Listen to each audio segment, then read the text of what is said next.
তো নবী সাল্লাল্লাহু আলাইহি ওয়াসাল্লাম অনেক দিন আগেই বলেছেন, 1400 বছর আগেই, যখন মসজিদগুলোর মধ্যে হট্টগোল বেড়ে যাবে তখন ধরে নিবে যে কিয়ামত কাছাকাছি চলে এসেছে।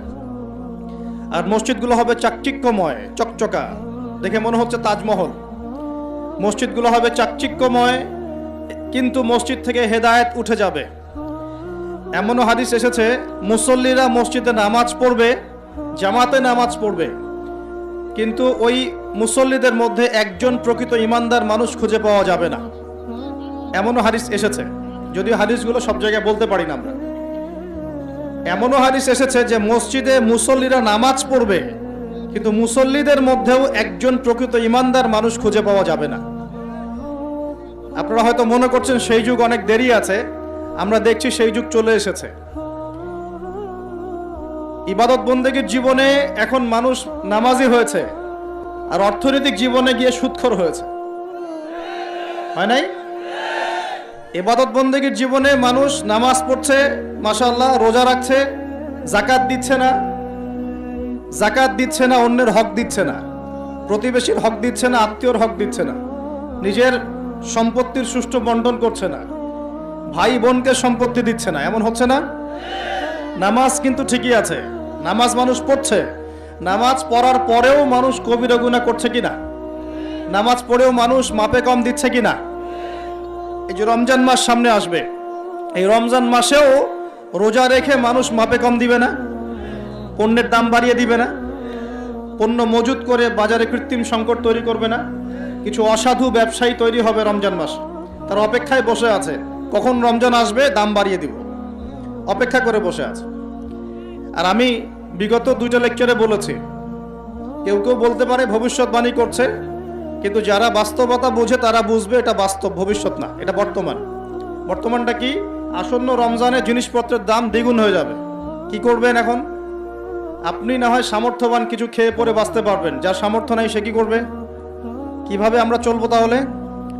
সমাধান, আপনার যদি 5টা খেজুরে ইফতার করা হয়ে যায়, 10টা খেজুর খাওয়ার দরকার নাই, 5টা খেজুর দান করে দিবেন, পারা যাবে ইনশাল্লাহ। যদি আপনার একটা কাপড়, একটা ড্রেসে ঈদের পোশাক হয়ে যায়, আরেকটা কেনার দরকার নাই, ওইটা অন্য কাউকে দান করে দিবেন, ইনশাল্লাহ পারা যাবে। বাংলার মাটিতে প্রতি 5 জন মানুষের মধ্যে একজন হচ্ছে দারিদ্র্য সীমার নিচে বাস করে। আমাদের দেশে দারিদ্র্যের হার কত পার্সেন্ট? কত পার্সেন্ট বলেন? 20%। কত পার্সেন্ট? এই করোনার সময় এটা অনেক বেশি ছিল, আস্তে আস্তে আলহামদুলিল্লাহ কমতে কমতে এখন 20 আসছে। 20 মানে হচ্ছে প্রতি 5 জনে একজন স্বাভাবিক খাবার খেতে পারে না, প্রতি 5 জনে একজন 3 বেলা ভালো করে খেতে পারে না। এখন রমজান মাসে কি করি আমরা 4 জন মিলে ওই ভাইয়ের দায়িত্ব নেই, তাই করি না? আমরা 4 জন মিলে ওই ভাইয়ের দায়িত্ব নেই, তার খাবার, তার ইফতার, তার সাহারি, তার পরিবারের দেখাশোনা, তার পোশাক আশাকের আমরা দায়িত্ব নেই না? আমরা যাকাতগুলো দেই না? আমরা ওশর, সাদাকাতুল ফিতর এগুলো দেই না? এতে করে একটা ব্যালেন্স তৈরি হয়, ওই 4 জন মিলে 5ম ব্যক্তির দায়িত্ব নেওয়া হয়। কিন্তু এই কাজটা আমরা শুধু রমজানেই করি, রমজানের বাইরে করি না। এখন যদি 5 জনের মধ্যে 4 জন মানুষ খায়, একজন যদি 4 জনের মতো না খেতে পারে, তাহলে ঘটনা এমন দাঁড়াচ্ছে যে মনে করেন আমাদের পুরো দেশে মানুষ আছে, মনে করেন কথার কথা বলছি 20 কোটি। কত কোটি?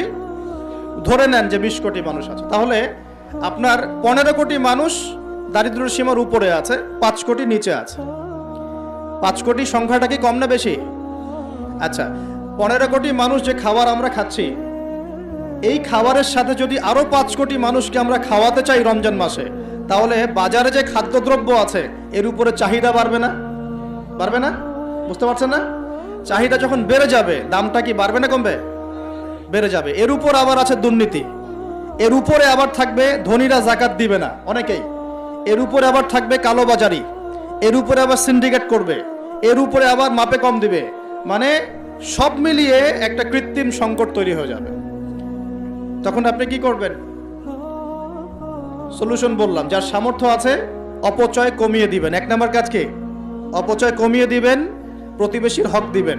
নিজে খেলাম, আমার আত্মীয় স্বজন না খেয়ে আছে, আমার প্রতিবেশী না খেয়ে আছে, এমনটা করতে যাবেন না। যদি 5টা খেজুরে কাজ হয়ে যায়, 6 নম্বর খেজুরটা মানুষকে দান করে দিন। যদি এভাবে চলতে পারেন সবাই খেতে পারবে। এখন বড় সলিউশন কি? এটা তো ইসলামিক সলিউশন বললাম। অপচয় কমিয়ে দেয়া, নিজে খাওয়া, অন্য ভাইকে খাইয়ে খাওয়া। যেমন একটা হাদিস এসেছে, সে ব্যক্তি মুমিন হতে পারবে না যে নিজে পেট ভরে খায়, প্রতিবেশী না খেয়ে থাকে। হাদিস আছে না? এই হাদিসগুলোর উপর আমল করলে সমাজে কোনো দারিদ্রতা থাকতো না। আমরা এগুলো বলি ঠিকই, কিন্তু এগুলোর উপর আমল করতে পারি না। আমরা নিজে পেট ভরে খেলে আমরা চাই কি পরের দিনও যেন আমার খাবার রিজার্ভ থাকে, ওইটা আমি চেষ্টা করি। মানুষকে দান করা তো দূরের কথা, আমার যতটুকু আছে আরো ডাবল করতে চাই, ট্রিপল করতে চাই, আরো বেশি করতে চাই। এতে করে সমাজে কি হয়েছে জানেন? সমাজে এক শ্রেণীর মানুষ দিন দিন ধনী হয়েছে, আর এক শ্রেণীর মানুষ দিন দিন গরিব হয়েছে। মধ্যবিত্তের সংখ্যা কিন্তু খুব কম এখন, কারণ ধনীরা দিন দিন ধনী হচ্ছে, গরিবরা দিন দিন গরিব হচ্ছে। মাঝখানে আমরা কিছু মানুষ পড়ে আছি, না কারো কাছে হাত পাততে পারি, না কারো কাছে মনের কথা বলতে পারি। মধ্যবিত্তরা এমন না যে মান সম্মানের খাতিরে কাউকে কিছু বলতেও পারে না, কারো কাছে হাতও পাততে পারে না। আর দরিদ্র মানুষরা না হয় চেয়ে খেতে পারে, তাই না? তো একটু বোঝেন, আলোচনা অনেক গভীরে যাবে। প্রিয় ভাইয়েরা, আমরা যদি অন্যের দায়িত্ব নেওয়ার মনোভাব রাখি যে আমি নিজেও খাবো, আমার প্রতিবেশীকে খাওয়াবো, আমার আত্মীয়দেরকে খাওয়াবো, এবং আমি অপচয় করব না, আমার খাবার যতটুকু হয়ে যায় এতটুকুতে তুষ্ট থাকবো, বাকিটা আমি দান করব, সদকা করব। রমজানে যদি এরকম করতে না পারেন, রমজানে আপনাদের ভয়াবহ বিপদ অপেক্ষা করছে। বলতে পারেন যে ভবিষ্যৎবাণী করে গেল নাকি? দেখেন না কি হয়। কথাটা আগে শোনেন তো, কথাটা শুনে আগে দেখেন তো কি হয়। ইসলামিক সলিউশন কি? অন্যের পাশে দাঁড়ানো। ইসলামিক সলিউশন কি? অপচয় কমানো। ইসলামিক সলিউশন কি? জাকাতগুলো দেয়া। যখন ধনীরা জাকাতগুলো দেয়া শুরু করবে, তখন দরিদ্রর পেটে গিয়ে ভাত পড়বে। ধনীদের সম্পদে যে জাকাত আছে, এই জাকাতগুলো যখন আপনারা সুষ্ঠুভাবে বন্টন করবেন, তখন গরিবের পেটে ভাত পড়বে। শুধু এইসব তন্ত্র মন্ত্র আর খাতা কলমের ইকোনমিক্স দিয়ে সমাজে শান্তি প্রতিষ্ঠা হবে না। খাতা কলম বইপত্রের অর্থনীতি দিয়ে সমাজে শান্তি প্রতিষ্ঠা হয় না, বরং সমাজে কি হয়? পুঁজিবাদ হয়। পুঁজিবাদ কি জিনিস? ধনী দিন দিন ধনী হতে থাকবে, এক শ্রেণীর মানুষের কাছে ধন সম্পদ কেন্দ্রীভূত হতে থাকবে, এক শ্রেণীর নির্দিষ্ট একটা শ্রেণীর কাছে ধন সম্পদ কুক্ষিগত হতে থাকবে, বাকিতে রক্ত চুষে চুষে এরা বড়লোক হবে। এখন এই সবার রক্ত চোষা সুদভিত্তিক অর্থনীতি চলছে সারা বিশ্বে। এগুলো খাতা কলমের অর্থনীতি। বাস্তবের অর্থনীতি এমন হওয়া উচিত, ধনী যারা আছেন তাদের সম্পদের যে জাকাত আসবে, এই জাকাতটা দরিদ্রদের মধ্যে বন্টন করতে হয়। যদি এটা করতে পারতেন, সমাজের সবাই 3 বেলা খেতে পারতো, না খেয়ে মরতো না কেউ। কে শুনবে কার কথা? এগুলো তো বললেও সমস্যা, করলেও সমস্যা।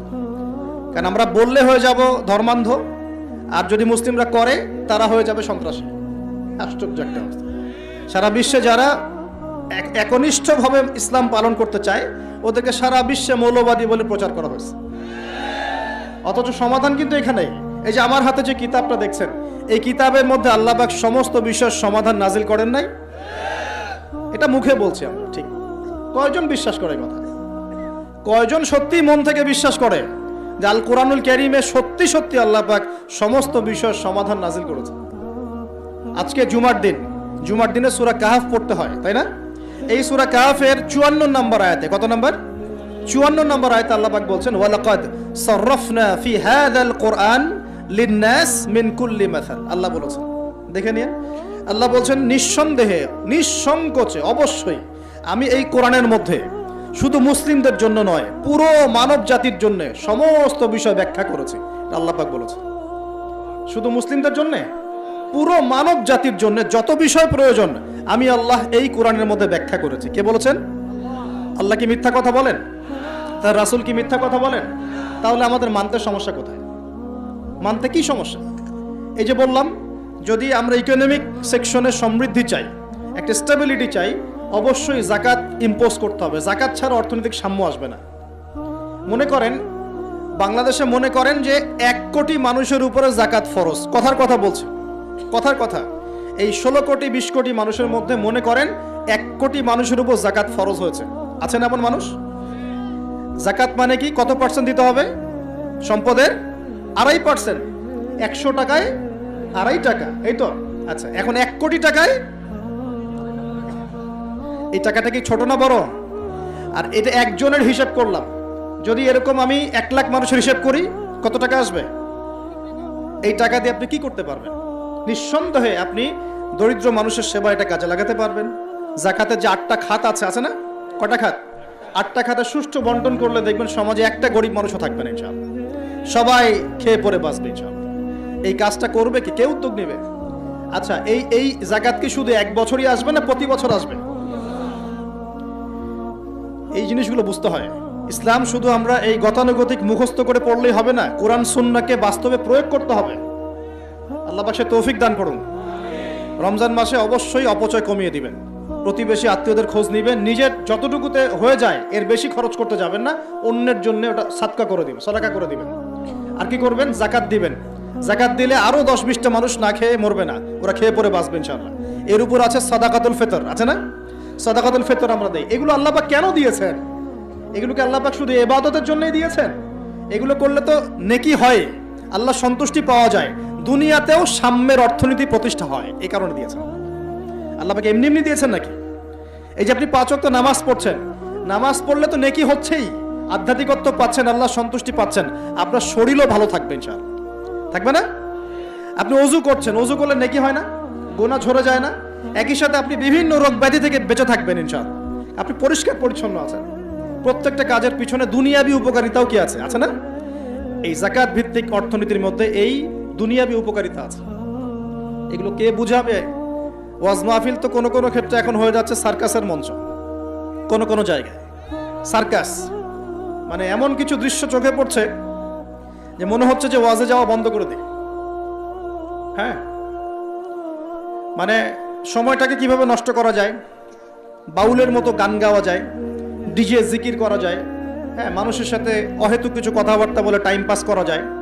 হ্যাঁ, বাসায় কি করলাম, বউ কি করলো, চা খাই, কফি খাই, এই করি সেই করি, মানে এগুলোই চলছে। হ্যাঁ, আপনি একজন ব্যক্তিকে ডাকলেন, মাশাআল্লাহ কোরআনও বিশুদ্ধ করে তেলাওয়াত করতে পারছে না, বড় বড় ওয়াজও করছে, আবার বড় বড় আলেমদেরকে বাহাসের জন্য ডাকছে। এমনও দৃশ্য দেখছি, কত কি দেখবেন।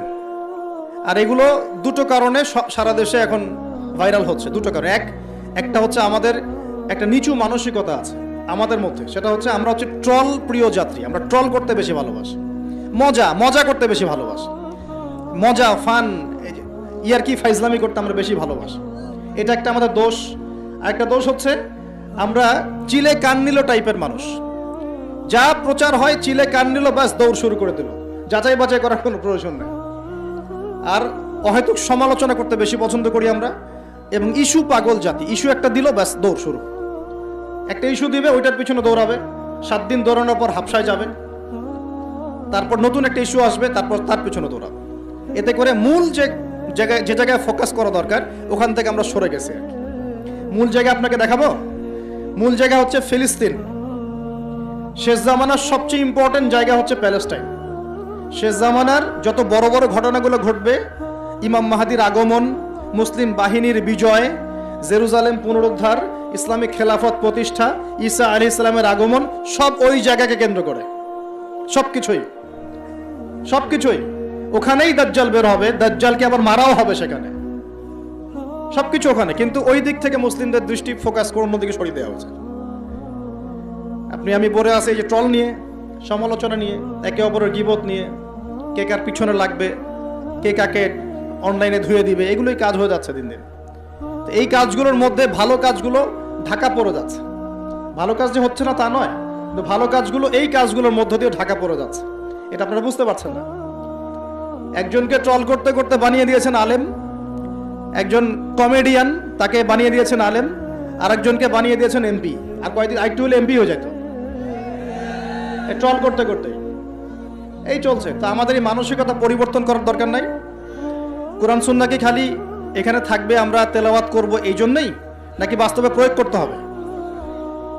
এই রমজান মাসে নিয়াত করেন। আসন্ন রমজান কেন কথা বলছি? কারণ রমজান কিন্তু বেশি দিন নাই, কয়দিন আছে? 1 মাস 1.5 মাসও বাকি নাই। আপনাকে প্ল্যান করতে হবে, আধ্যাত্মিক পরিকল্পনা করতে হবে যে রমজান সামনে আসছে, এই রমজানে ইনশাআল্লাহ আমি আল কোরআন পুরোটা খতম দেবো ইনশাআল্লাহ। রমজান মাস আসার আগেই 5 ওয়াক্ত নামাজ আমি শক্ত করে ধরবো, যেন রমজানে আমি 5 ওয়াক্ত নামাজ জামাতে পড়তে পারি। রমজান মাস আসার আগেই কোরআন তেলাওয়াত যদি করতে না জানি, তেলাওয়াত করা শিখে নিতে হবে ইনশাআল্লাহ। রমজান আসার আগেই নিয়াত করে নিব যে এই রমজানে ইনশাআল্লাহ আমি প্রত্যেক দিন তারাবি জামাতে পড়বো ইনশাআল্লাহ, এবং খতম তারাবি পড়বো ইনশাআল্লাহ। রমজান মাসে যারা কোরআন আরবি জানি টুকটাক আমরা ভাঙ্গাচোরা, আমরা কোরআনটাকে শুরু থেকে শেষ পর্যন্ত অর্থসহ পড়বো ইনশাআল্লাহ। রমজান মাসে প্রত্যেক দিন কমপক্ষে একজন মানুষকে আমি ইফতার করাবো ইনশাআল্লাহ। রমজান মাসে আমি আমার জাকাতগুলোকে দিয়ে দিব ইনশাআল্লাহ। রমজান মাসে বেশি বেশি দান সদকা করবো ইনশাআল্লাহ। রমজান মাসে বেশি বেশি তাসবিহ তাহলিল হবে, জিকির আজগার হবে, আল্লাহর কাছে দোয়া করব, রোজা রেখে সমস্ত হারাম পাপ থেকে বেঁচে থাকবো ইনশাআল্লাহ। রমজানে শুধু সৎ কাজের আদেশ করব, অসৎ কাজে নিষেধ করব, নিজে আমল করব, পরিবারে প্রতিষ্ঠা করব ইনশাআল্লাহ। প্রত্যেক দিন 5 ওয়াক্ত নামাজ হবে, প্রত্যেক দিন মসজিদে নামাজের পর তালিম হবে ইনশাআল্লাহ। এভাবে পুরো রমজানটাকে উৎসবের উৎসাহে অতিবাহিত করার নিয়াত আগে করতে হবে। আল্লাহ পাক তৌফিক দান করুন।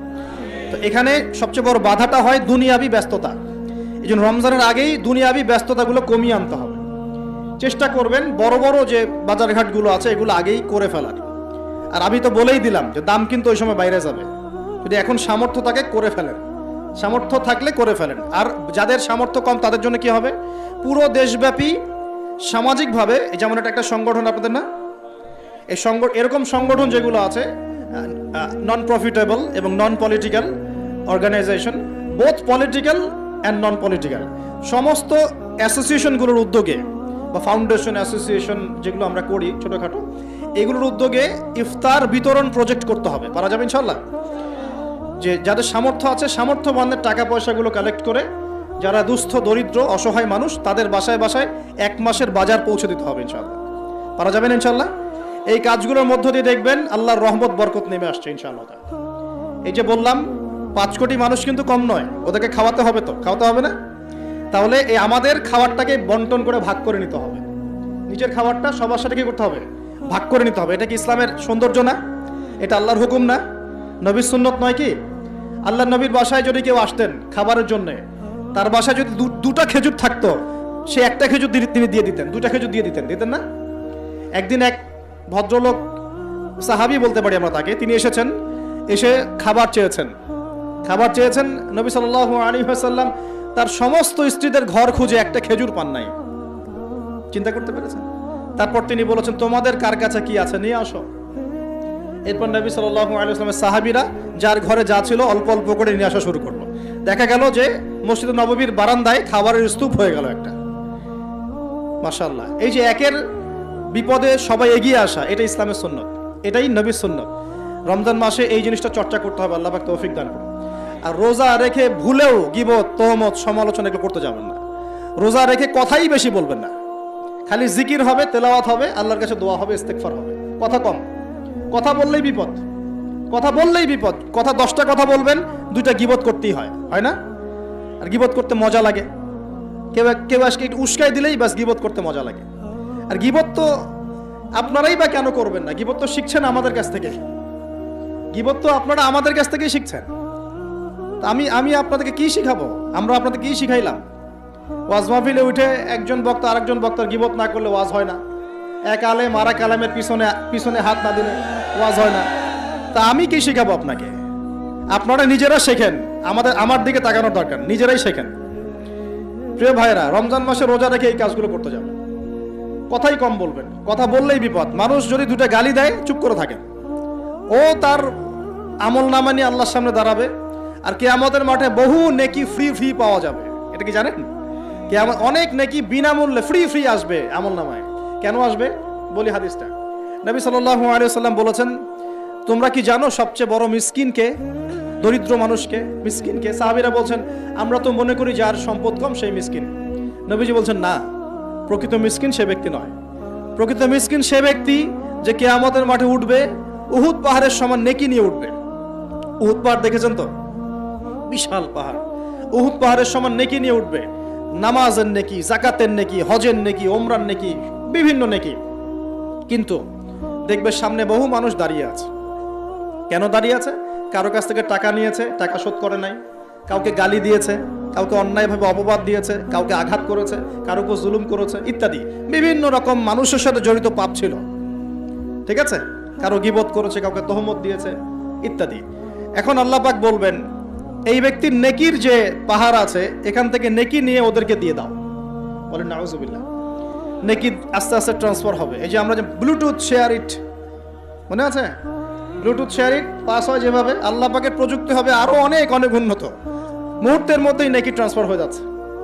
এরপর নেকি যেতে যেতে সব নেকি যদি শেষ হয়ে যায়, আল্লাহ না করুক, তখন আল্লাহ পাক ফেরেশতাদেরকে বলবেন ওদের গোনাগুলো থেকে গোনাগুলো বেছে বেছে এর আমল নামে যুক্ত করো, বলেন নাউজুবিল্লাহ। এরপর এই ব্যক্তি এই বিশাল বিশাল নেকি অর্জন করার পরেও জাহান্নামে যেতে হবে। আল্লাহ পাক হেফাজত করুন আমাদেরকে, বলি আমিন। তো মানুষের সাথে জড়িত পাপটা খুব ডেঞ্জারাস। তো রোজা রাখার তাৎপর্য কি? যে আমরা যেন এই শিক্ষাটাকে সারা বছর ধরে রাখতে পারি। এই কারণেই রমজান মাসে রোজা রেখে জিকির হবে বেশি, তাসবিহ তাহলিল বেশি, কোরআন তেলাওয়াত বেশি, আমর বিল মারুফ নাহি আনিল মুনকার হবে, তার দার্স হবে, দিনের কথা হবে। যখনই বন্ধুরা মিলে বসবেন, চা খেতে বসবেন, কফি খেতে বসবেন, অলওয়েজ দিনই আলাপ করবেন, দুনিয়াবি আলাপ কম করবেন, দুনিয়াবি আলাপ বেশি করবেন না, প্রয়োজন যতটুকু এতটুকু দিনই আলাপ করবেন। কারণ মানুষ জান্নাতেও যদি চলে যায়, মানুষ জান্নাতে চলে গেলেও ওই সব সময়ের জন্য আক্ষেপ করবে, আফসোস করবে, দুনিয়াতে যেই সময় সে আল্লাহকে স্মরণ করে নাই, রাসূলের নামে দরুদ পড়ে নাই।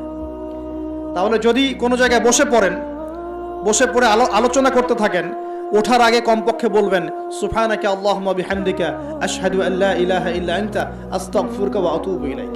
কারণ কেন বলবেন? আল্লাহ রাসূল বলেছেন যে কোনো মানুষ বা কোনো কওম যদি একটা জায়গায় বসে আলোচনা করে, আলোচনা থেকে শেষ করা বৈঠকটা ভঙ্গের আগেই যদি তারা এই দোয়াটা পড়ে ওঠে, ওই বৈঠকে যদি কোনো ফাহেসা কথা হয়ে থাকে, এর গুনার কাফফারা হয়ে যাবে ইনশাআল্লাহ, গুনাহ মাফ হয়ে যাবে ইনশাআল্লাহ।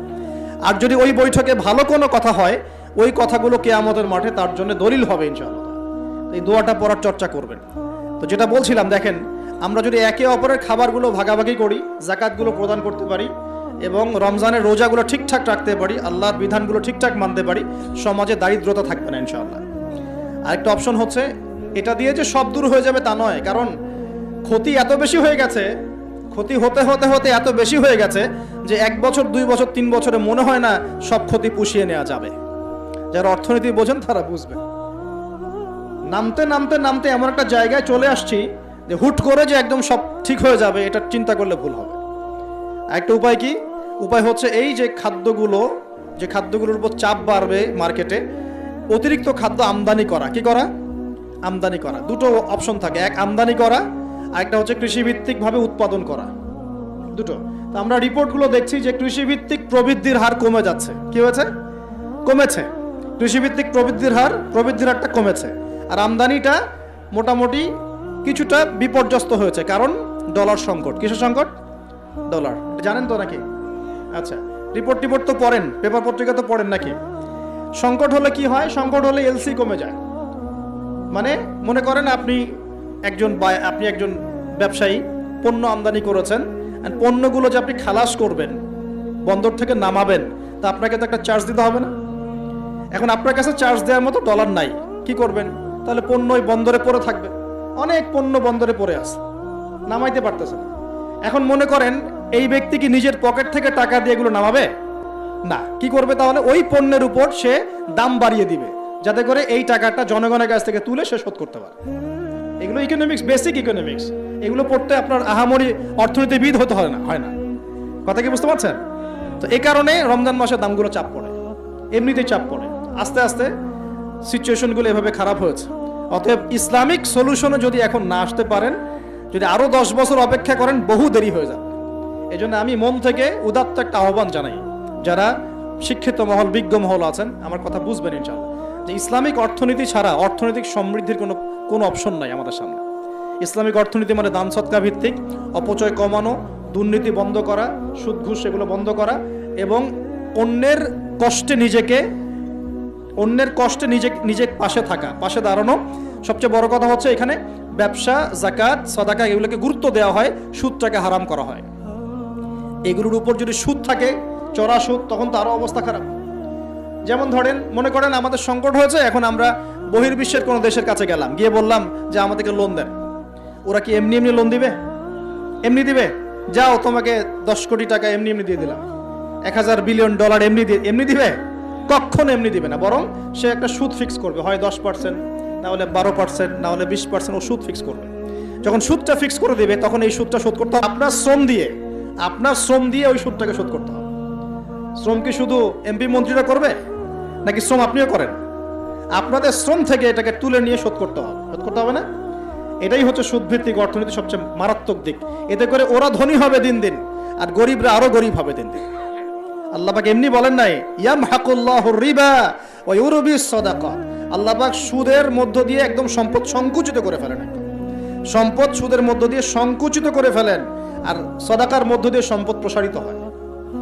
এই আয়াতগুলো খালি পড়লে হবে না, বুঝতে হবে, না বাস্তবে প্রয়োগ করতে হবে। আচ্ছা, আরো ব্যাপার আছে। এখন সুদ দেওয়ার সময় কি হবে জানেন? যদি দেখা যায় আপনার মনে করেন $1 সমান সমান 80 টাকা, মনে করেন, যদি দেখেন এই সুদগুলো পরিশোধ করতে পারছেন না, দেখবেন যে ডলারের এগেনস্টে আপনার টাকার মান কমে যাবে। তখন হয়ে গেল $1 সমান সমান 100 টাকা। কয় টাকা বাড়লো? 20 টাকা। 20% বেড়ে যাওয়া মানে হচ্ছে আপনার বেতন যদি হয় 100 টাকা, এখন বেতন হয়ে গেছে 80 টাকা। বুঝতে পারছেন না মনে হয়? আপনার বেতন যদি হয় 100 টাকা, এখন বেতন হয়েছে 80 টাকা। 100 টাকা শ্রম দিয়েছেন, 80 টাকার প্রফিট পাবেন, 20 টাকা গায়েব। ওটা কোথায় গেল? ওই যে সুদ দিয়েছে ওর পকেটে চলে গেছে। আপনার অর্থও চলে গেল, আপনার শ্রমও চলে গেল। এর উপর আরো অনেক বিষয় আছে। আজকে ইকোনমিক্স নিয়ে বোঝালে আপনার মাথা খারাপ হয়ে যাবে, বলবেন যে ভাই কি শুরু করলেন। এগুলো শুধু অর্থনীতির কথা নয়, এগুলো ইসলামের কথা। কিসের কথা? আল্লাহ রাব্বুল আলামিন এই কিতাবের মধ্যে প্রতিটা বিষয়ের সমাধান দিয়েছেন, প্রত্যেকটা বিষয়। আল্লাহ পাক এই সংকটগুলোর সমাধান দিয়েছেন। তোমরা অপচয় বন্ধ করো। কি বন্ধ করো? অপচয় বন্ধ করো। নিশ্চয়ই অপচয়কারীরা শয়তানের ভাই। নিশ্চয়ই কি অপচয়কারীরা? আমরা একটু ওয়াদা করতে পারি যে আমরা ইনশাআল্লাহ এই রমজান থেকে অপচয় বন্ধ করে ফেলবো ইনশাআল্লাহ। কোনো প্রকার অপচয় করবো না ইনশাআল্লাহ। না সময় অপচয় করব, না গ্যাস, না পানি, না তেল, না টাকা, না কিছুই অপচয় করবো না। পারা যাবে ইনশাআল্লাহ। বরং যেটা আমি বাঁচাতে পারবো সেটা আমি আমার পরিবারের জন্য তো সেভ করবই, পাশাপাশি আমার প্রতিবেশী, আমার আত্মীয় এবং দুস্থ মানুষের কল্যাণে ব্যয় করবেন। পারা যাবেন ইনশাআল্লাহ। এই জিনিসটা একাকী করব, যদি আমার কোনো অ্যাসোসিয়েশন থাকে সে তার আন্ডারে করব, আরও যদি বড় কোনো দায়িত্ব থাকে তার আন্ডারে করবো ইনশাআল্লাহ। পারা যাবে ইনশাআল্লাহ। 1 নাম্বার শিক্ষা। 2 নাম্বার, আপনাদের সবার জাকাতগুলো অবশ্যই দেওয়ার ব্যবস্থা করবেন। পারবেন ইনশাআল্লাহ। জাকাতের খাত 8টা। ওলামায়ে কেরামের কাছে জিজ্ঞাসা করে নেবেন কোন কোন খাতে জাকাত দেওয়া যায়, আপনাকে বলে দিবেন ইনশাআল্লাহ। সূরা তাওবার 60 নম্বর আয়াত। সূরা তাওবার 60 নম্বর আয়াতে জাকাতের খাতগুলো বর্ণনা করা আছে। এখানে একটা কথা বলি, অমুসলিমদেরকেও জাকাত দেওয়া যায়। জাকাতের যে খাতগুলো আছে না, 8টা খাত, এর মধ্যে একটা খাত আছে অমুসলিমকেও জাকাতের টাকা দেওয়া যায়। কেন দিব না আমরা? যদি একজন অমুসলিম ভাই খুব দরিদ্র হয়, তার পাশে দাঁড়ানোর দরকার নাই? সে কি মানুষ না? তার সাথে কি আমরা শত্রুতা পোষণ করব? তাকে ঘৃণা করব? না। তার উপর কি ইসলামকে জোর করে চাপিয়ে দিব? না। আমরা তাকে হেল্প করব জাকাতের টাকা দিয়ে, যাতে করে সে ইসলাম সম্পর্কে একটা ভালো ধারণা পায়, এবং ইনশাল্লাহ ওই দেখা যাবে ওই উপকার করার ফলে তার মনের মধ্যে ইসলাম সম্পর্কে ভালো ধারণা আসবে, একদিন সে ইসলাম মুসলিম হয়ে যাবে ইনশাআল্লাহ। এমন হতে পারে না? তা আমরা কিন্তু ইসলাম পরিপূর্ণ আসলে ইম্পোজ করতে পারি না। অমুসলিমদের সাথে আমাদের শত্রুতা থাকবে কেন? তাদের সাথে আমরা মৈত্রীর সম্পর্ক রাখবো। একটা কান্ট্রির মধ্যে কি মুসলিম অমুসলিম মারামারি করবে, বিদ্বেষে জড়াবে? সে তার ধর্ম তার মতো করে পালন করবে, আমরা আমাদের ধর্ম আমাদের মতো করে পালন করব। বরং কোরআন বলছে জাকাতের যে সম্পদ, যে খাত আছে, এই খাতের মধ্যে ওয়াল মুআল্লাফাতু কুলুবুহুম একটা খাত আছে। তাদের অন্তরকে আল্লাহর দিকে আকৃষ্ট করার জন্য অমুসলিমদেরকেও জাকাত দেওয়া যায়। তো আমরা সবাই জাকাতগুলো দিব তো ইনশাআল্লাহ। এরপরে আছে সাদাকাতুল ফিতর, এটাও দেওয়ার চেষ্টা করবেন। এটা তো আপনারা জানেন সাদাকাতুল ফিতর দিতে হয়। এরপরে রমজানে বেশি বেশি দান সদকা করবেন। এগুলো কিন্তু অপচয় হচ্ছে না, এগুলো পরকালে সঞ্চয় হচ্ছে ইনশাআল্লাহ। এই দান সদকা পরকালে সঞ্চয় হচ্ছে না? আল্লাহ রাসূল বলেছেন যে একটা খেজুর দান করে, একটা খেজুর, হালাল উপার্জন থেকে একটা খেজুরও যদি দান করে, এই দানটাকে আল্লাহ পাক বড় করতে থাকেন, আদর মহব্বত করে বড় করতে করতে করতে পাহাড়ের সমান বাড়িয়ে দেন। বলেন সুবহানাল্লাহ। আরেকটা হাদিসে নবীজি বলেছেন, তোমরা এক টুকরো খেজুর দান করার বিনিময়ে হলেও জাহান্নামের আগুন থেকে বাঁচার চেষ্টা করো। প্রিয় ভাইরা, রমজান মাসে আমলগুলো করার চেষ্টা করেন, ইনশাআল্লাহ তাআলা সমাজের সংকটগুলো কেটে উঠবে ইনশাআল্লাহ। যদি এগুলো বাংলার মানুষ আমল করতে ব্যর্থ হয়, দেখেন রমজান মাসে কি হয়। আমরা আল্লাহ না করুক, তবে ভয় করছি রমজান মাসে একটা অর্থনৈতিক সংকট হয়ে যেতে পারে। আল্লাহ পাক আমাদেরকে বোঝার তৌফিক দান করুন। প্রিয় ভাইয়েরা, আরো যে বিষয়গুলো বলছিলাম, রমজান মাস আসার আগেই এই কিতাব, আল্লাহ পাকের কিতাব, অবশ্যই তেলাওয়াত করা শিখে নেন। সবাই তেলাওয়াত করতে পারি তো ইনশাআল্লাহ? আমি একটা সিস্টেম শিখিয়ে দিচ্ছি। প্রত্যেকদিন 1 পারা করে পড়বেন, প্রত্যেকদিন 1 পারা। তাহলে 30 দিনে আপনি 30 পারা পড়ে শেষ করে ফেলবেন। এতে করে চাপও পড়বেন আপনার উপর বেশি, আপনার বিরক্তিবোধ আসবে না, অন্য কাজগুলো করতে পারবেন। 1 ঘন্টা 1.5 ঘন্টার মধ্যে এক পারা পরে শেষ করে ফেলবেন। পারা যাবে ইনশাআল্লাহ? ইনশাআল্লাহ তাআলা। আল্লাহ পাক সবাইকে কোরআন পড়ার তৌফিক দান করুন এবং অর্থ সহ বুঝে পড়ার তৌফিক দান করুন। আর কোরআন তেলাওয়াত কিন্তু শিখতে হবে ভালো করে। কোরআন তেলাওয়াতটা ভালো করে না শিখলে যা হয়, সারা জীবন ভুল তেলাওয়াত করে যাবেন, অর্থ বিকৃত হয়ে যাবে, অর্থ কিন্তু পাল্টে যাবে। রমজান আসতে যে সময়টা বাকি আছে, এই সময়ের মধ্যেই কোরআন তেলাওয়াত করা শিখে নেন। আল্লাহ পাক তৌফিক এনায়েত করুন, আমিন। আর যদি রমজান মাসে অনলাইনে কোর্স করতে পারেন, ইনশাআল্লাহ নিয়াত করেছি পুরো রমজান মাস অনলাইনে কোরআন শেখানো হবে ইনশাআল্লাহ তাআলা, 1 ঘন্টা করে। যারা ক্লাস করতে পারবেন তারা ক্লাস করবেন। এরপর রমজানের একটা কথা বলে সামনে যাব, সেটা হলো তারাবির নামাজ তো আমরা পড়ি, এর পাশাপাশি শেষ রাত্রে গিয়ে কমপক্ষে 2 রাকাত নামাজ পড়ার চেষ্টা করবেন। কখন? একদম সাহরি করার আগে আগে, সাহরি করার একটু আগে আগে, কমপক্ষে আধা ঘন্টা আগে হলে ওঠার চেষ্টা করবেন। কমপক্ষে 2 রাকাত নামাজ হলে পড়ার চেষ্টা করবেন, কারণ ওই সময় দোয়া ইনশাআল্লাহ ডাইরেক্ট কবুল হয়ে যাবে ইনশাআল্লাহ। আর রোজাদারের দোয়া খুব বেশি কবুল হয়, রোজাদারের দোয়া কিন্তু খুব বেশি কবুল হয়। 3 ব্যক্তির দোয়া ফেরত দেওয়া হয় না, রোজাদারের দোয়া ফেরত দেওয়া হয় না। আর সন্তানের জন্য পিতার দোয়া ফেরত দেওয়া হয় না। আর যে মুসাফির, আমরা মুসাফিরের দোয়া আল্লাহ ফেরত দেন না, আলহামদুলিল্লাহ। আমরা দোয়া করি আল্লাহ পাক আমাকে সহ আপনাদের সবাইকে রমজান মাসে সুস্থতার সাথে সমস্ত রোজা রাখার তৌফিক দান করুন এবং রমজান মাসে কোরআনকে সময় দেওয়ার তৌফিক দান করুন, কোরআন পড়া, বোঝা, গবেষণা করার তৌফিক দান করুন, অন্যকে কোরআন শেখানোর তৌফিক দান করুন। আল্লাহ পাক রমজান মাসে আমাদের সবার অর্থনৈতিক সচ্ছলতা দান করুন এবং রিজিকের মধ্যে বরকত আল্লাহ দান করুন। আল্লাহ পাক আমাদের কৃষির মধ্যে বরকত দান করুন, আল্লাহ পাক আমাদের ব্যবসার মধ্যে বরকত দান করুন, আল্লাহ পাক আমাদের দান সৎকার মধ্যে বরকত দান করুন এবং আল্লাহ রাব্বুল আলামিন আমাদের সবাইকে রমজান মাসে তারাবি, তাহাজ্জুদ, জিকির আজগার, তাসবিহ, তাহলিল, ভালো কাজের আদেশ, অন্যায় নিষেধ, এই কাজগুলোতে ব্যস্ত থাকার তৌফিক দান করুন। আমরা দোয়া করি আল্লাহ রাব্বুল আলামিন আমাদের সবাইকে যেন পারিবারিকভাবে, সামাজিকভাবে এবং রাষ্ট্রীয়ভাবে ইসলাম পালন করার তৌফিক দান করেন। এখন একটা বিষয়ের দিকে ইঙ্গিত করছি। আজকে জুমার দিন ছিল, জুমার দিনে সূরা কাহাফ কারা কারা পড়েছেন? হাত উঁচু করেন দেখি। মাশাআল্লাহ, যা অনেকেই পড়েছেন। নবী সাল্লাল্লাহু আলাইহি ওয়াসাল্লাম এই একটা সূরাকে বলেছেন, এই একটা সূরাকেই তিনি বলেছেন যেই সূরাটা আপনাকে মাসিহুদ দাজ্জালের ফিতনা থেকে বাঁচাবে। হঠাৎ করে দাজ্জালে কেন আসলাম? কারণ সারা বিশ্বে এখন চলমান যে 4-5টা ইস্যু চলছে, একটা ওই যে ইউক্রেন রাশিয়ার যুদ্ধ, একটা মানে ইউক্রেন রাশিয়া আসলে মানে পশ্চিমাদের সাথে রাশিয়ার যুদ্ধ আর কি, ইউক্রেন রাশিয়া নয়, এখানে ন্যাটোর সাথে রাশিয়া লড়াই করছে। দ্বিতীয় ইস্যু চলছে কোরআন পুড়িয়ে দেওয়া ইস্যু চলছে না, কোরআন পুড়িয়ে দেওয়া ইস্যু। একটা ইস্যু চলছে অর্থনৈতিক মন্দা সারা বিশ্ব জুড়ে, একটা ইস্যু চলছে এখন ধামাচাপা পড়ে গেছে, কিন্তু যখন সময় হবে তখন আবার রাইজ করতে পারে, সেটা হলো করোনা ইস্যু। আছে না, মাঝখানে খুব দৌড়ঝাঁপ হলো, হঠাৎ এখন নাই, এখন আছে নাই, আবার যদি ওদের প্রয়োজন হয় তখন এই ইস্যু আবার নিয়ে আসবে আর কি, ঠিক আছে? আচ্ছা, তারপরে এখন চলছে আরেকটা নতুন সবচেয়ে মারাত্মক ইস্যু, সেটা হলো ফিলিস্তিনিদেরকে দেখলেই গুলি মেরে দিতে বলা হয়েছে। দেখেছেন? দেখেন নাই মনে হয়। আমরা যে মসজিদটা দেখেছি আল আকসা, দেখেছেন? এই আকসাকে সরিয়ে দিয়ে সেখানে 3rd টেম্পল নির্মাণ করার প্ল্যান হচ্ছে। মানে এই যে 3rd টেম্পল তো বোঝেন না, হাইকেলে সুলাইমানি, মানে ওরা মনে করে যে তারা বানু ইসরাইল। একটু বোঝেন, ওরা মনে করে যে ওরা বানু ইসরাইল, আসলে ওরা বানু ইসরাইল নয়, ওরা হচ্ছে ইউরোপিয়ান জিউস। ওরা মনে করে যে ওদের একজন মাসিহ আসবে। কে আসবে? মাসিহ মানে ত্রাণকর্তা। মাসিহ মানে কি? ত্রাণকর্তা, যে আসলে তারা শুধু আরব না, সারা বিশ্ব তারা শাসন করবে, এমনটা তারা মনে করে। এবং ওদের ধর্মগ্রন্থে একটা আছে তালমুদ, কি নাম? তালমুদ। এই তালমুদের মধ্যে এটা লেখাও আছে যে একজন মাসিহ আসবে, যে মাসিহ আসলে তারা বিশ্ব শাসন করবে। বাস্তবতা হচ্ছে ওই মাসিহ এসেছিলেন, আসেন নাই? ওই মাসিহ সত্যি সত্যি এসেছিলেন, কিন্তু তারা তাকে চিনতে পারে নাই। সেই মাসিহের নাম কি? নবী ঈসা আলাইহিস সালাম। আমরা বলি না মাসিহ ইবনে মারইয়াম, আমরা বলি না ঈসা আলাইহিস সালামকে আল্লাহর মাসিহ না, ত্রাণকর্তা। তো ঈসা আলাইহিস সালামকে তারা চিনতে ব্যর্থ হয়েছে এবং তাকে তারা হত্যারও চেষ্টা করেছিল, কিন্তু আল্লাহ রাব্বুল আলামিন তাকে উঠিয়ে নিয়েছেন কোথায়? আল্লাহর কাছে, আল্লাহর কাছে। ওমা কাতালুহু ওমা সালাবুহু, তারা তাকে হত্যাও করে নাই, ক্রুশবিদ্ধ করতে পারে নাই, বরং আল্লাহ পাক তাকে বাল রাফাআহুল্লাহু ইলাই, আল্লাহ পাক তাকে তার কাছে উঠিয়ে নিয়েছেন।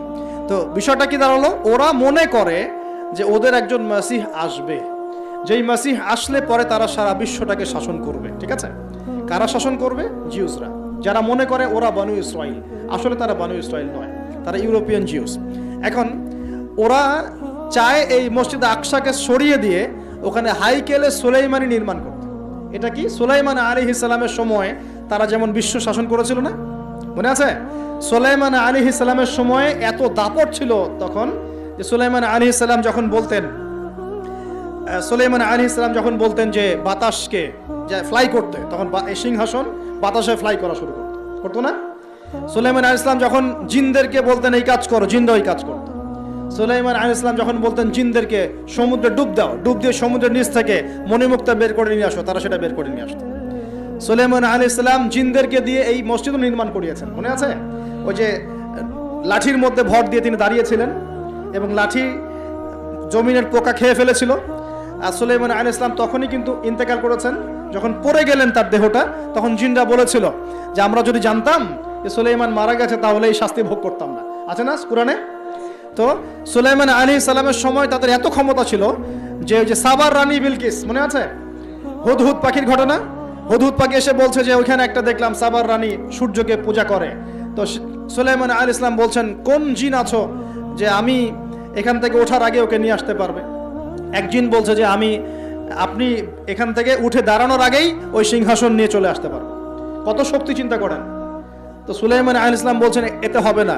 আরেকজন জিন যার কাছে কিতাবের জ্ঞান ছিল, মানে সে আলেম ছিল, সে বলছে যে আপনার উঠতে হবে না, চোখের পলক ফেলার আগেই এটা হাজির হয়ে যাবে। সুবহানাল্লাহ। চোখের পলক ফেলার আগেই মনে করেন যে 500 মাইল দূরের একটা সিংহাসনকে তুলে নিয়ে আসবে এখানে, চিন্তা করেন তাহলে কত বড় শক্তি। তো এরকম শক্তি আল্লাহ পাক দিয়েছিলেন সুলাইমান আলাইহিস সালামকে, এবং ওই সময় বানু ইসরাইল কিন্তু সারা বিশ্বটাকে শাসন করেছিল। এখন এরা মনে করে যে শেষে আবার একটা সময় আসবে যখন তারা আবার এই শাসনটা করবে। ওরা মনে করে একজন মাসিহ আসবে, এবং এই জন্যে তারা দাজ্জালকে মাসিহ মনে করে। কথাকে মিলাতে পারছেন? ওরা দাজ্জালকে কি মনে করে? মাসিহ মনে করে। ওরা মনে করে যে ফিলিস্তিনিদের এখানে থাকার অধিকার নাই, ওই জায়গা ওদেরই, ওরা ওদেরই মনে করে। এই কারণেই তো 1914 সাল থেকে শুরু করে যে 2023 পর্যন্ত প্রত্যেক দিন দেখবেন প্রতি বছর ওদের জায়গা বাড়াচ্ছে, বাড়িঘরগুলো ভেঙে দিচ্ছে, মা বোনদেরকে বের করে দিচ্ছে, ভাইদেরকে হত্যা করছে না? আর এগুলোকে মানবতা বিরোধী অপরাধ কেউ বলে না। যদি ওই মাজলুম ফিলিস্তিনিরা বলে আমার বাড়ি আমাকে ফিরিয়ে দাও, তখন ওদেরকে সন্ত্রাসী বলা হয়, তাই হয় না? তো এখন আসলে কি হবে, বিষয়টা কি হবে? এখন নতুন টাটকা ইস্যু চলছে যে তারা বলছে প্যালেস্টাইনে থেকে দেখলেই গুলি মেরে দেবে। এখন কি হবে? এখন শোনেন কি হবে। আমরা বলছি কোরআন এবং হাদিস থেকে বলছি কি হবে। এই জুলুম নির্যাতন হয়তো আরো বাড়বে। কি হবে? আরো বাড়বে। আর মুসলিমদের যে অধঃপতন চলছে, আমাদের দোষের কারণে এই অধঃপতন আরো বাড়তে পারে। একটু দেখাচ্ছি। মুসলিমরা কি এখন 5 ওয়াক্ত নামাজ সবাই পড়ে? মুসলিমদের মধ্যে সবাই কি আল কোরআন পড়তে জানে? মুসলিমদের মধ্যে সবাই কি হালাল খায়? মুসলিমদের মধ্যে সবাই কি পর্দা করছে? মুসলিমদের সবাই কি আল্লাহর দ্বীন প্রতিষ্ঠার চেষ্টা করে? আমরা কি সত্যি সত্যি আগের সেই প্রজন্ম ধরে রেখেছি, না অনেকটা অধঃপতন হয়েছে আমাদের? হয় নাই? হয়েছে কি হয় নাই? আমরা আসলে আমাদের নিজেদের আধ্যাত্মিকত্ব, আমাদের ঈমান, আমাদের আমল এগুলোকে কমিয়েছি। এ কারণেই ইসলামের বিরোধী শক্তি যারা আছে এরা কিন্তু শক্তি অর্জন করতে পেরেছে। একটা সময় কিন্তু এমন ছিল না। তো কোরআন সুন্নাহ যা বলছে দিন দিন এগুলো হয়তো বাড়তে পারে। একটা সময় আসবে যখন জুলুম সর্বত্র ছড়িয়ে যাবে, তখন আল্লাহ রাব্বুল আলামিন তার মনোনীত কিছু বান্দাকে বের করবেন এবং তাদের মধ্যে একজনকে নেতা বানাবেন। তার নাম হচ্ছেন ইমামুল মাহদি। কি নাম? ইমামুল মাহদি। তার নাম কিন্তু ইমাম মাহদি নয়, তার নাম মুহাম্মদ। তার নাম কি? মুহাম্মদ। তিনি মুহাম্মদ সাল্লাল্লাহু আলাইহি ওয়াসাল্লামেরই বংশধরদের মধ্যে হবেন, ঠিক আছে? এবং তার নাম হবে মুহাম্মদ, বাবার নাম হবে আব্দুল্লাহ, মায়ের নাম হবে আমিনা, একদম নবী সাল্লাল্লাহু আলাইহি ওয়াসাল্লামের মতোই। তার হাত ধরে মুসলিমরা ইনশাআল্লাহ এই জুলুমের বিরুদ্ধে লড়বে, এবং ইনশাআল্লাহ ওই যে জায়গায় সারা বিশ্বে যে জুলুম দেখছেন এগুলো আস্তে আস্তে উঠে যাবে এবং তারা বিশ্বের উপর রাজত্ব কায়েম করবে ইনশাআল্লাহ। এরপরে বের হবে মাসিহুদ দাজ্জাল। কে বের হবে? দাজ্জাল। এ আবার কে?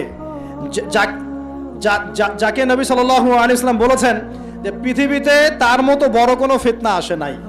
সে পৃথিবীতে এসে খোদা দাবি করবে, বলবে আমি আল্লাহ। কি বলবে? আমি আল্লাহ। সে এক হাতে জান্নাত এক হাতে জাহান্নাম নিয়ে ঘুরবে। মানে সত্যিকারের জান্নাত জাহান্নাম নয় এটা হচ্ছে যে তাকে মেনে নিবে সে তার কোনো ক্ষতি করবে না, তাকে সুখ শান্তিতে রাখবে, এই জান্নাত। আর যে তাকে মানবে না তাকে সে ধ্বংস করে দিবে, এটা জাহান্নাম, আযাব। জান্নাত কি হাতে নেই ঘোরা যায়? রূপক অর্থে বলা হয়েছে। সে বৃষ্টি দিতে পারবে, সে ফসল বেশি করে দিবে, যারা ওর আনুগত্য করবে তাদেরকে ফসল বাড়িয়ে দিবে, তা গুপ্তধন তার পিছু করবে, যারা তাকে মেনে নিবে ওদেরকে গুপ্তধন দিবে, আর অনেক কিছু সে করবে। সে এক কথায় পুরো বিশ্বটাকে নিয়ন্ত্রণ করে ফেলবে। কি করবে? পুরো বিশ্বকে নিয়ন্ত্রণ। কতদিন করবে? 40 দিন। কতদিন? 40 দিন। যার প্রথম দিন হচ্ছে 1 বছরের সমান, দ্বিতীয় দিন হবে 1 মাসের সমান, আর তৃতীয় দিন হবে 1 সপ্তাহের সমান। বাকি দিনগুলো আমাদের দিনের মতোই হবে। কিভাবে এটা হবে আল্লাহ ভালো জানেন, আমরা জানি না, ব্যাখ্যাও করতে পারবো না। এটা ব্যাখ্যা করার মতো জ্ঞান আমাদের কাছে নাই। তবে এই জুলুম চিরস্থায়ী হবে না। আচ্ছা, একটা কথা একটু বোঝেন দেখি। মনে করেন এই ভাই, আপনার নাম কি? কি নাম আপনার? হ্যাঁ, শহীদুল্লাহ ভাই মনে করেন বিশ্বের শাসক, কথার কথা বলছে। শহীদুল্লাহ ভাই মনে করেন এই বিশ্বটাকে শাসন করতে চায়। তাহলে শহীদুল্লাহ ভাইকে এই বিশ্বের রাজনীতি শাসন করতে হবে না? এই বিশ্বের অর্থনীতি শাসন করতে হবে না? এই বিশ্বের কালচার, মিডিয়া, প্রযুক্তি, অস্ত্রশস্ত্র এগুলো ডমিনেট করতে হবে না? তার মানে দাজ্জাল যদি সারা বিশ্বকে শাসন করতে চায়, ওকেও সারা বিশ্বের এগুলো নিয়ন্ত্রণ করতে হবে, হবে কি না? এবং তার অনুসারী যারা, ওদেরকেও কি নিয়ন্ত্রণ করতে হবে না?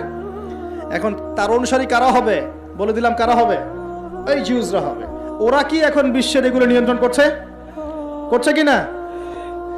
করছে না? পুরো বিশ্বের বড় বড় ডিপার্টমেন্টগুলো কারা নিয়ন্ত্রণ করছে? আমরা নিয়ন্ত্রণ করছি? জি না।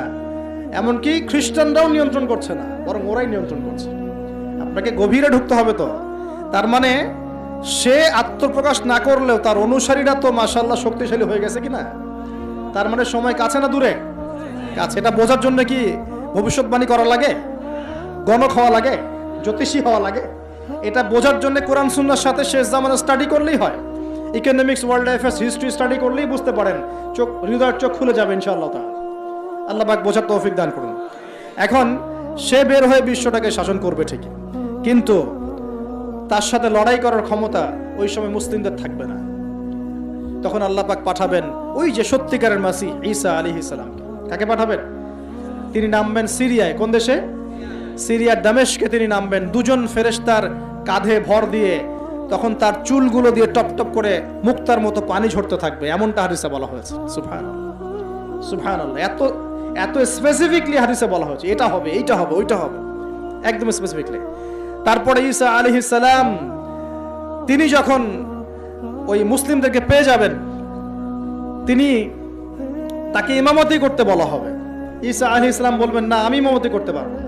ইমামতি এই উম্মতের জন্যই করা হয়েছে। বলেন সুবহানাল্লাহ। আমাদের ইমাম ইমামতি করবেন, তিনি পিছনে মুক্তাদি হবেন। একজন নবী মুক্তাদি হবেন, আর ইমাম ইমামতি করবে। চিন্তা করতে পারেন? এরপর নামাজ শেষ হওয়ার পরে বলবেন তিনি, দরজা খুলে দাও, দরজা খুলে দাও। এটার ব্যাখ্যা আমার কাছে মনে হয় হয়তোবা তখন অবরোধ থাকবে, অবরোধটাকে তিনি ভেঙে দিতে বলবেন, হয়তোবা, আল্লাহ ভালো জানেন। কারণ দরজা খুলে দাও এর ব্যাখ্যা কি হতে পারে? কিসের দরজা খুলে দাও? কিসের বাঁধন খুলে দাও? নিশ্চয় একটা বাঁধনে মুসলিমদেরকে বেঁধে ফেলা হবে। তিনি ওটার বিরুদ্ধে মুসলিমদেরকে ঝাঁপিয়ে পড়তে বলবেন। তখন দাজ্জালের সাথে তার দেখা হবে। কোন দাজ্জাল? সত্যিকারের দাজ্জালের সাথে ঈসা আলাইহিস সালামের দেখা হবে। এবং ঈসা আলাইহিস সালামকে দেখা মাত্রই দাজ্জাল গলতে শুরু করবে। কি করবে? গলতে শুরু। লবণ যেমন গলে যায় না তাপ দিলে, এমন করে গলতে শুরু করবে। এবং ঈসা আলাইহিস সালামের নিঃশ্বাসে আল্লাহ পাক একটা অন্যরকম ক্ষমতা দিবেন। ঈসা আলাইহিস সালামের নিঃশ্বাস যতদূর পর্যন্ত যাবে, দাজ্জাল পালাতে থাকবে। তার নিঃশ্বাস গিয়ে দাজ্জালের গায়ে লাগা পরে দাজ্জাল ওইখানেই মারা যাবে। আল্লাহ পাক এই শুধু তাকে নয়, তার সমস্ত অনুসারীদেরকে আল্লাহ পাক সেখানে মেরে ফেলবেন ইনশাআল্লাহ। মুসলিমদের হাতে। কার হাতে? মুসলিমদের হাতে। এটার জায়গাটা মেনশন করা আছে, বাবেলুদ নামক জায়গা। কোন জায়গা? বাবেলুদ। যান গুগল সার্চ করে দেখেন বাবেলুদ কোন জায়গায় আছে। আমি বলে দিব না, দেখেন কোন জায়গায় আছে, কারা ওটা নিয়ন্ত্রণ করছে দেখেন।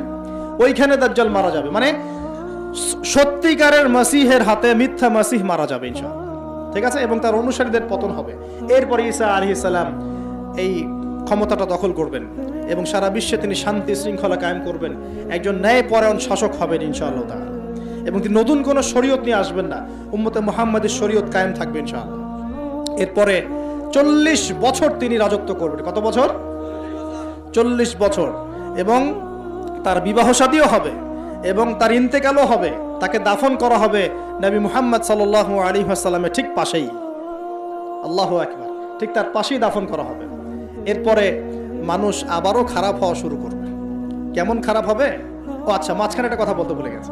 ঈসা আলাইহিস সালাম দাজ্জালকে মারার পরে আরেকটা প্রজাতি বের হবে, এর নাম ইয়াজুজ আর মাজুজ। নাম শুনেছেন? এই যে এই সূরার মধ্যেই আছে, এই সূরা কাহাফের কথা বললাম না, সূরা কাহাফের পিছনের দিকে আছে, ইন্না ইয়াজুজ ওয়া মাজুজ মুফসিদুনা ফিল আরদ। যুলকারনাইন বাদশার কথা পড়বেন, তিনি এই যে দেয়াল নির্মাণ করে দিয়েছিলেন লোহা এবং তামা দিয়ে, মনে আছে, পড়েছেন? আচ্ছা, এই ইয়াজুজ আর মাজুজ যখন বের হবে, পৃথিবীর পানি খেয়ে শেষ করে ফেলে দিবে একেবারে। এর এত বেশি হিংস্র হবে যে এদের সাথে লড়াই করার মতো ক্ষমতা কোনো মানুষেরই থাকবে না। এমনকি ঈসা আলাইহিস সালামেরও নয়। ঈসা আলাইহিস সালাম তুর পাহাড়ে চলে যাবেন মুসলিমদেরকে নিয়ে। তুর পাহাড়ের ভিতরে মুসলিমরা সেখানে লুকিয়ে থাকবে, পৃথিবীর মেসাকার অবস্থা হয়ে যাবে, পৃথিবীর পানি খেয়ে শেষ করে ফেলে দিবে একটা হিংস্র প্রজাতি। তখন ঈসা আলাইহিস সালাম আল্লাহর কাছে দোয়া করবেন, আল্লাহ এই বিভৎস জাতিকে ধ্বংস করো। আল্লাহ রাব্বুল আলামিন তখন ওই ইয়াজুজ আর মাজুজের এই কাঁধে, ঠিক কাঁধের মাঝখানে একটা ভাইরাস জন্ম দিবেন। কি জন্ম দিবেন? ওই যে বলি না মহামারীর ভাইরাস, অমুক ভাইরাস তমুক ভাইরাস, এই ভাইরাস আরো সামনে আছে বাকি এখন। ওই ভাইরাসে, ওই পোকায়, ওই ব্যাকটেরিয়া বা যেটাই হোক আল্লাহ পাক যাই দিবেন, এতে করে ইয়াজুজ আর মাজুজের পুরো প্রজাতি ধপধপ ধপধপ করে মারা যাবে। মানে এটা ছোঁয়াচে রোগ হবে। কি রোগ হবে? ছোঁয়াচে। ঠিক যেমন আমরা একটু করোনা দেখলাম না, একজন থেকে আরেকজন, একজন থেকে আরেকজন, এরকম জিনিস চলবে আরো বিশ্বে। আর এখনকার নতুন রিসার্চ হচ্ছে, ওই সাইবেরিয়া অঞ্চলের যে বরফগুলো আছে না, ওর নিচে এই 1 লাখ বছর, 1.5 লাখ বছর, 2 লাখ বছর আগের ভাইরাসগুলো নতুন করে জায়গা শুরু করেছে এখন। হ্যাঁ, এগুলো বিজ্ঞানীরা বলছেন যে এগুলো আবার কোন দিন জানি পৃথিবীতে আত্মপ্রকাশ করা শুরু হয়। সবকিছুই ঘটবে। বিশ্বটার খুব রহস্য আছে, বিশ্বটার অনেক রহস্য আছে। আল্লাহ পাক এগুলো খেলার ছলে সৃষ্টি করেন নাই, পরীক্ষা। লিয়াবলুয়াকুম আইয়ুকুম আহসানু আমালা, আল্লাহ পাক বলেছেন। এরপরে ইয়াজুজ আর মাজুজের সব প্রজাতি মারা যাবে। নবীজি বলছেন জমিনে কোনো জায়গায় ফাঁকা থাকবে না, সমস্ত জায়গাতেই ওদের দেহ পড়ে থাকবে। আল্লাহু আকবার। এরপর ঈসা আলাইহিস সালাম আল্লাহকে বলবেন, আল্লাহ জমিনটাকে পবিত্র করে দাও। আল্লাহ পাক কি করবেন জানেন? বড় বড় নখরওয়ালা, বড় বড় নখ আছে, নখ দেখেছেন? বড় বড় বড় বড় নখওয়ালা একটা স্পেশাল প্রজাতির পাখি আল্লাহ পাঠাবেন। কি পাঠাবেন? পাখি। এটা কোন পাখি, কি নাম আমরা জানি না। ঠিক এরকম করে এই এক শ্রেণীর পাখি আল্লাহ পাঠাবেন যাদের নখগুলো খুব বড় বড় হবে, বিশাল বিশাল নখ। এই নখগুলো দিয়ে তারা দেহগুলোকে উঠাবে, উঠিয়ে নিয়ে কোথায় যে ফেলে দেবে আল্লাহ ভালো জানেন। সুবহানাল্লাহ, আল্লাহু আকবার। আল্লাহ পাক বিশ্বে কত কি বাকি রেখেছেন এখন। এরপরে আল্লাহ পাক কি করবেন জানেন? আল্লাহ পাক বৃষ্টি বর্ষণ করবেন। এত বেশি বৃষ্টি হবে, এত বৃষ্টি হবে, জমিন ধুয়ে পরিষ্কার হয়ে যাবে। হাদিসে আসছে জমিন একদম চকচক করবে, জমিটা পরিষ্কার হয়ে চকচক করতে থাকবে। এরপরে কারণ ওই ভাইরাস তো ধুইতে হবে না, ভাইরাসকে ধুয়ে সাফ করতে হবে। তারপরে ঈসা আলাইহিস সালামের সময়ে বলা হচ্ছে, তার সময়ে একটা ডালিম, ডালিম দেখেছেন কিনা? আনার ডালিম, এই ডালিমের যে খোসা হয় না, এই ডালিমের খোসার নিচে একটা পুরো পরিবার আশ্রয় নিতে পারবে। কি বুঝলেন? এত বড় বড় ফল হবে, এত বরকত হবে জমিনের মধ্যে। কখন বরকত হয়? যখন একটা জনপদের অধিবাসীরা আল্লাহর সামনে আত্মসমর্পণ করে, তখন আল্লাহ বরকত দেন। আমরা কি আত্মসমর্পণ করছি? এই জন্যই তো অর্থনৈতিক মন্দা চলছে। এমনি এমনি নাকি? সুদ খাচ্ছেন, দিব্যি ঘুষ খাচ্ছেন, দুর্নীতি করছেন, জেনা করছেন, মানুষের সম্পদ আত্মসাৎ করছেন, মাপে কম দিচ্ছেন, আবার নামাজও পড়ছেন, মাশাআল্লাহ। তো বরকত কোত্থেকে আসবে? তো বরকত কখন আসে? যখন একটা কম আল্লাহর সামনে সম্পূর্ণ আত্মসমর্পণ করে। একটা ডালিম হবে, এটা রূপকথা নয়, এগুলা গাল গল্প বলছি না। এই প্রতিটা কথা আল্লাহ পাকের ওহী থেকে আসছে, এর একটা কথা মিথ্যা হবে না ইনশাআল্লাহ তাআলা। বিশ্ববাসীরা দেখবে একটা ডালিমের নিচে একটা পরিবার আশ্রয় নিতে পারবে। এত স্পেসিফিকলি বলা হয়েছে হাদিসগুলোতে। নবী সাল্লাল্লাহু আলাইহি ওয়াসাল্লাম বলেছেন যে 10 জন ঘোড়সওয়ার, কয়জন ঘোড়সওয়ার? 10 জন ঘোড়সওয়ার বের হবে ইমাম মাহদির সময়, যারা খোঁজ নিতে যাবে যে দেখি দাজ্জাল বের হয়েছে কিনা। ঘোড়ায় করে খোঁজ নিতে যাবে, দেখি দাজ্জাল বের হয়েছে কিনা। ওই 10, নবীজি বলছেন আমি ওই 10 জনের নামও জানি, ওদের বাবার নামও জানি। সুবহানাল্লাহ। এত স্পেসিফিক জ্ঞান দেয়া হয়েছে আল্লাহর পক্ষ থেকে নবী সাল্লাল্লাহু আলাইহি ওয়াসাল্লামকে। তার হাদিস থেকে বলছি যে ডালিমের নিচে পরিবার আশ্রয় নিতে পারবে। তো অনেকে হয়তো হাসবে, কি বলে একটু উল্টা পাল্টা কথা, তাই না? নাস্তিকরা মনে করতে পারে যে হাসবে, আরে হাহারি এক দিয়ে রেখে দেবে। এখন মানুষ ফেসবুকের মতো চিন্তা করে, ফেসবুকের মতো হাসে, ফেসবুকের মতো কাঁদে। মানুষ এখন রোবটিক হয়ে গেছে আর কি। ঠিক আছে? আচ্ছা, তো এরপর কি? এরপরে বরকতের এই সময়টা শেষ হয়ে যাবে কখন? যখন মানুষ আবার আবার সেই জেনা, পাপ, শিরিক, কুফর এগুলোতে লিপ্ত হবে। আল্লাহ রাসূল বলছেন এমন একটা মানুষও বাকি থাকবে না, একটা মানুষও না যে খালি লা ইলাহা ইল্লাল্লাহ কালিমাটা পড়তে জানে, এমন একটা মানুষও বাকি থাকবে না। বলেন নাউজুবিল্লাহ। ওরা হবে এই পৃথিবীর সবচেয়ে নিকৃষ্ট মানুষ। ওদের চেয়ে নিকৃষ্ট কোনো মানুষ এই পৃথিবীতে হবে না। এখনো কি এরকম সময় আসছে? আসে নাই। এখন কি লা ইলাহা ইল্লাল্লাহ আছে না? আছে, হ্যাঁ, হয়তো তার পূর্ণাঙ্গ প্রয়োগটা নাই, কিন্তু কালিমা তো আছে কি না? তখন নবীজি বলছেন এমন একটা যুগ আসবে যে লা ইলাহা ইল্লাল্লাহ বলার মতো একটা মানুষ খুঁজে পাওয়া যাবে না, আর মানুষ রাস্তাঘাটে কুকুরের মতো জেনা করবে। রাস্তাঘাটে কুকুর যেমন সঙ্গম করে না রাস্তাঘাটে, ওই রকম করে মানুষ রাস্তাঘাটে জেনা করবে। ওই সময়ে আল্লাহ রাব্বুল আলামিন পশ্চিম দিক থেকে সূর্য উঠাবেন। কোন দিক থেকে? সূর্য সত্যি সত্যি পশ্চিম থেকে উঠবে। পৃথিবী একদিকে ঘুরছে না এখন, কে জানে আল্লাহ পাক পৃথিবীর ঘূর্ণন থামিয়ে উল্টা দিকে ঘোরাতে পারেন না? অবশ্যই পারেন। আল্লাহ পাকের জন্য এটা খালি বলা, কুন ফায়াকুন, হও হয়ে যাও, ব্যাস ব্যাস। আমি কয়েকদিন আগে রিপোর্ট দেখেছি, পৃথিবীর নিচে কিন্তু আগুনের স্তর আছে, জানেন তো? পৃথিবীর নিচে আগ্নেয়গিরিগুলো আছে। পৃথিবীর ভিতরেও একটা ঘূর্ণন হয়, সেই ঘূর্ণনের দিক পরিবর্তন হচ্ছে দিন দিন, এমনটা রিপোর্ট এসেছে। দেখেন, আপনি ইন্টারনেট ঘাটাঘাটি করেন, দেখেন। আর অনেকে রিপোর্ট করছে যে পৃথিবী আগে যে গতিতে ঘুরতো, এখন পৃথিবীর ঘূর্ণন গতি একটু বেড়ে গেছে। দেখেন রিপোর্ট, দেখেন।